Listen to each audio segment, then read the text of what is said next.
Innal hamdalillah nahmaduhu wa nasta'inuhu wa nastaghfiruh wa na'udzu billahi min shururi anfusina wa min sayyiati a'malina. Man yahdihillahu fala mudilla lahu wa man yudlil fala hadiya lahu. Asyhadu an la ilaha illallah wahdahu la syarika lahu wa asyhadu anna Muhammadan abduhu wa rasuluh. Amma ba'du. Pembacaan ayat suci Al-Qur'an yang akan dilantunkan oleh Ibu Fatihatul Hidayatillah Indriani SPD. Kepadanya kami persilakan. Inna fatahna laka fatham mubina.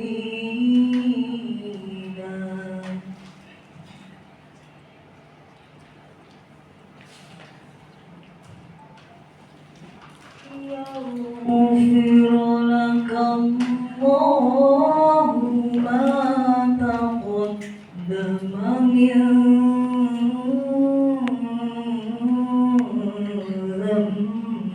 dhanbika wa ma ta'akhkhar.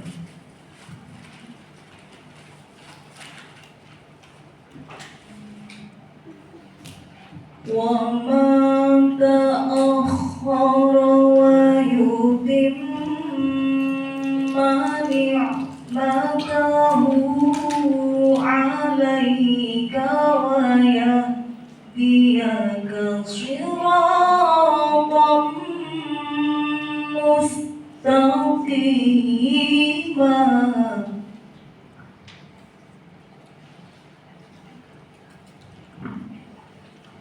Wa yansuraka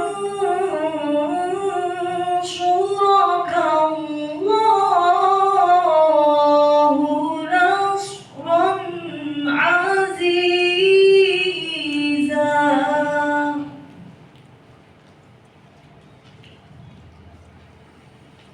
Wa yansuraka Allahu nasran aziza.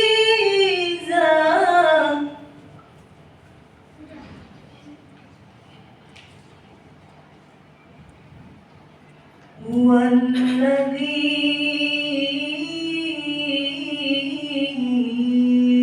anzala as-sakinata fi qulubil mu'minina liyazdadu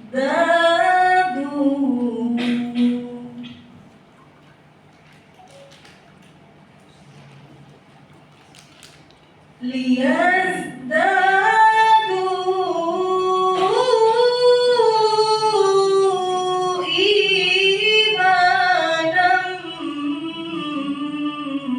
ma'a imanihim.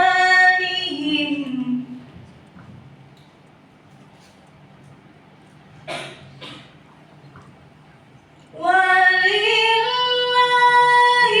junudus samawati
Shadaqallahul azim. Wahai warga Asia sejati, sadarlah akan kewajiban suci membina harkat kaum wanita, mencari yang utama negara.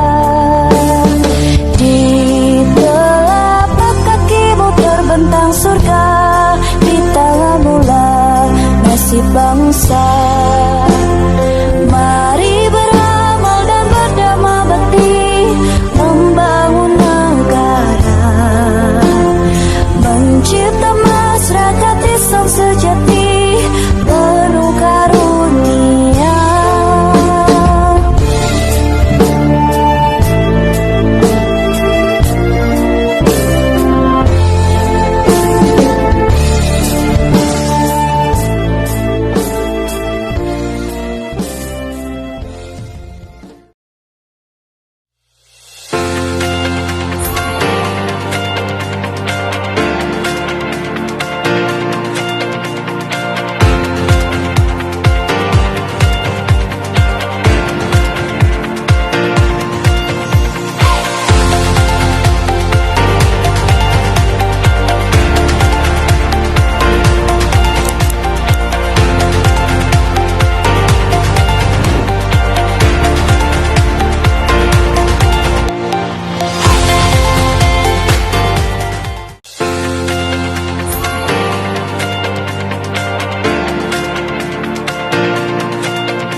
kesehatan mental, karir, keuangan, atau cara mendidik anak atau parenting. Nah, bagaimana cara kita memasukkan isu-isu tersebut lewat program kerja kita? Di sini kami akan mencoba menjawab sebagai Aisyah atau kader Nasyatul Aisyah. menurut kami isu seperti mental health, karir, keuangan, parenting itu bisa dimasukkan ke program kerja dengan membuat kegiatan yang dekat dengan anak-anak muda zaman sekarang. Bisa seperti itu ya Ibu. Seperti pengelolaan ini program kerjanya seperti yang pertama, penyuluhan kesehatan mental bekerja sama dengan majelis kesehatan cabang dan daerah. Di sini sasarannya bisa wali murid AUM dan AUA. Penyuluhan kesehatan mental juga kita bisa menggandeng narasumber psikolog yang lebih profesional di bidangnya. Kemudian yang kedua, membuka pelatihan keterampilan bagi ibu muda usia produktif dengan tenaga profesional di bidangnya.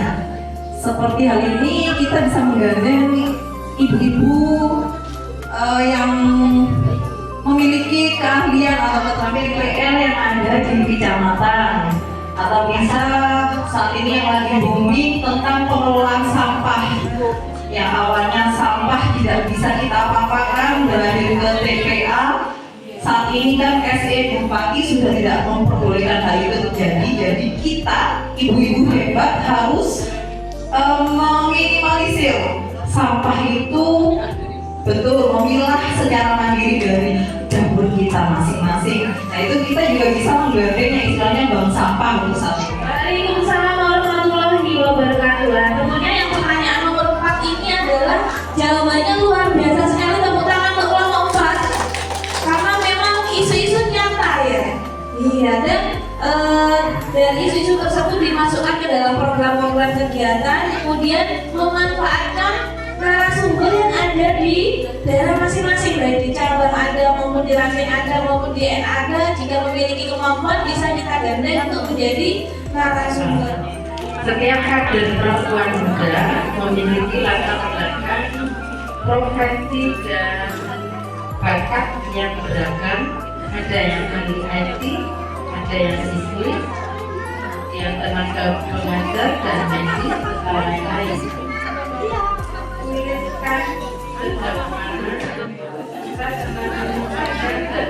Memanfaatkan kader sesuai dengan petani yang dimiliki oleh masing-masing potensi yang dimiliki. Baik, kami berenam mencoba merumuskan jawaban diskusi kami, Ibu-ibu. Dari latar belakang profesi dan bakat yang beragam, kita dapat menempatkan dan memanfaatkan kader sesuai potensi yang dimiliki. Ada prinsip yang mengatakan the right person in the right place, seperti itu, nggih. Jadi kami di sini berdiskusi bahwa dari latar belakang profesi dan bakat yang semua kader memiliki bisa dimanfaatkan sesuai potensi yang dimiliki. Yang pertama, kader dengan profesi medis bisa kita manfaatkan penempatannya di majelis kesehatan atau majelis lingkungan hidup. Kemudian kader yang berprofesi sebagai pendidik bisa kita manfaatkan di majelis PAUD Dasmen, MPK atau majelis tablik. Majelis tablik di sini bisa pendidik yang memiliki latar belakang pendidikan agama Islam. Kemudian ahli IT bisa kita tempatkan di sekretaris atau LBSO. Selanjutnya kader yang memiliki keahlian advokat hukum bisa kita tempatkan di majelis hukum dan HAM atau majelis kesejahteraan sosial. Kemudian yang terakhir, mungkin di sini kader yang pebisnis Bapak Ibu. Maaf, tidak ada bapaknya, Ibu. Jadi bisa kita tempatkan di bendahara, itu yang memiliki keahlian akuntan atau wirausaha serta menjadi majelis ekonomi. Jadi benar-benar memanfaatkan potensi yang ada di individu masing-masing semaksimal mungkin dimanfaatkan. Jadi individu tersebut merasa dihargai, aku bisa bermanfaat untuk organisasi tersebut. Ya, terima kasih kelompok 3. Punten, ini mohon izin untuk memperkenalkan kelompok 3. Ada Bu Ayu, ada Bu Farida, ada Bu Uti, ada Mbak Dina, ada Bu Mun, kemudian ada Bu Lutfi dan saya Zunairo. Ini kelompok 3 dengan pertanyaan G. Perempuan seringkali dihadapkan pada kepentingan rumah tangga, profesi, dan organisasi. Bagaimana strategi yang selama ini diterapkan di masing-masing cabang agar kader tetap merasa dirangkul tanpa merasa terbebani oleh aktivitas organisasi? Nah, setelah tadi berdiskusi, ada 5 poin yang sudah kami tulis di sini secara garis besar. Yang pertama adalah mengadakan kegiatan yang menarik atau relate dengan keseharian. Jadi mungkin dari bidang yang berkaitan atau departemen yang berkaitan, kalau di Aisyah itu majelis ya Bu.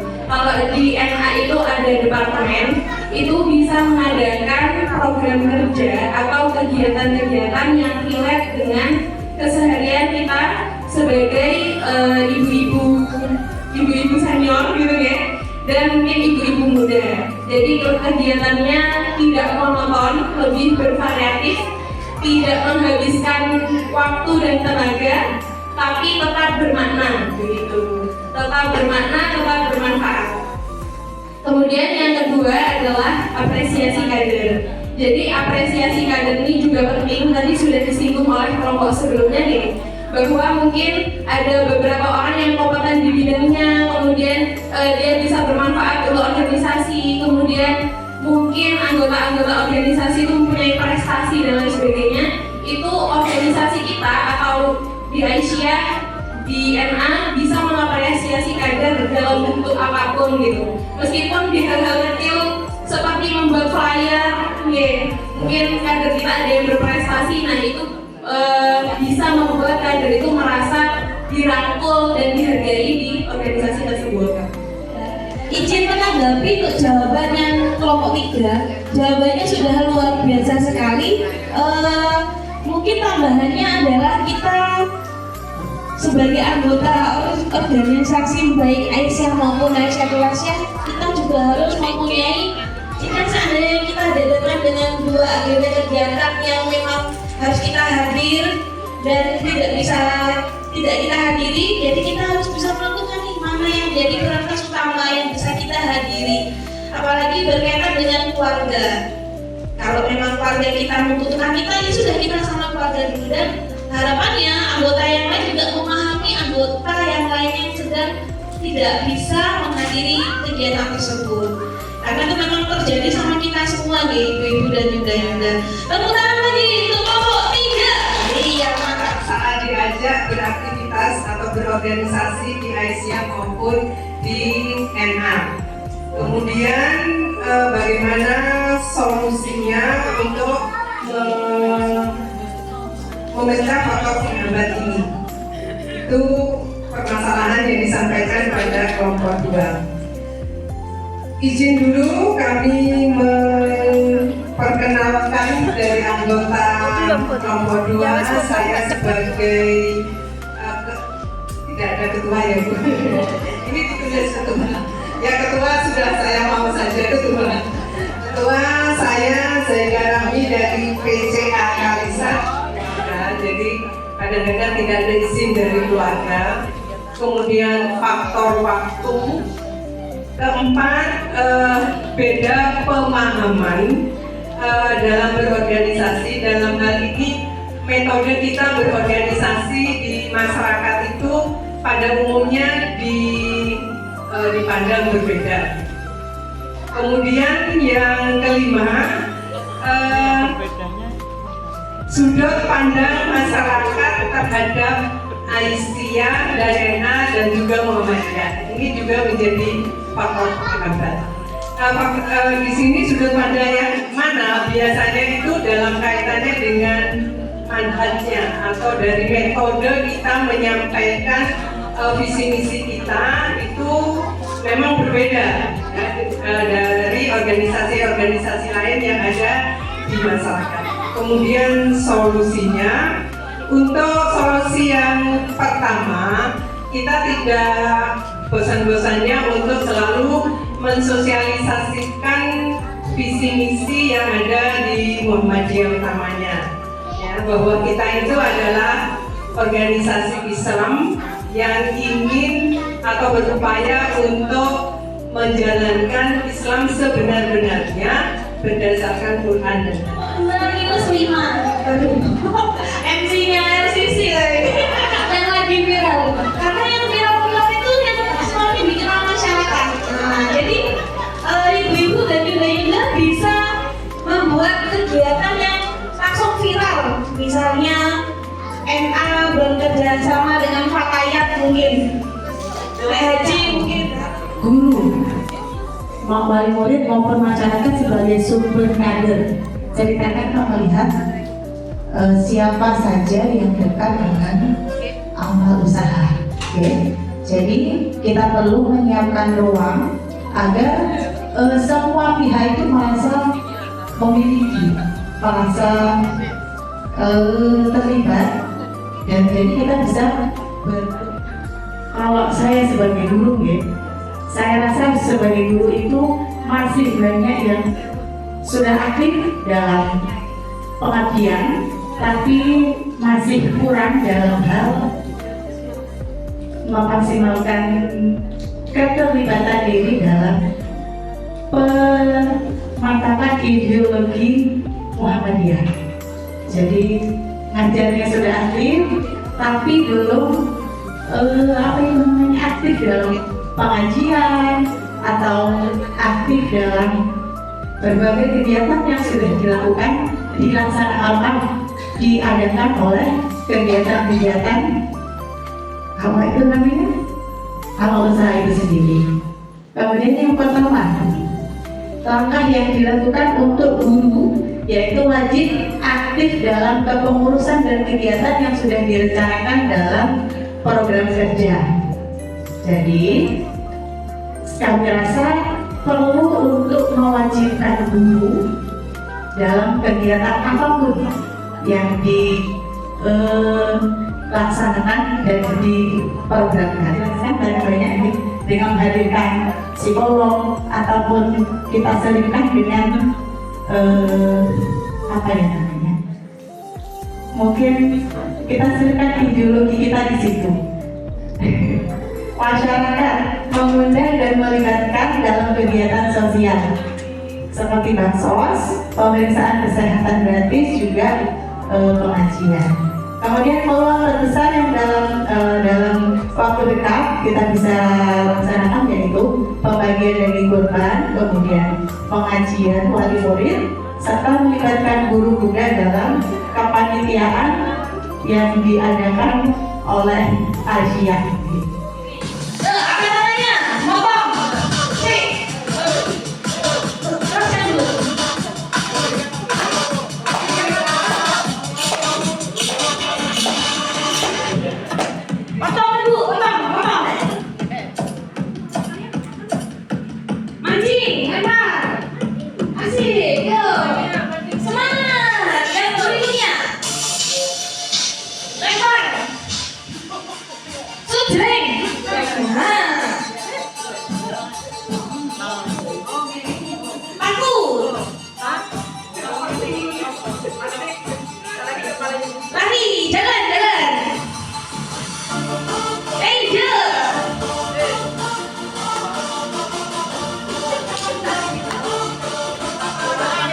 Jalan.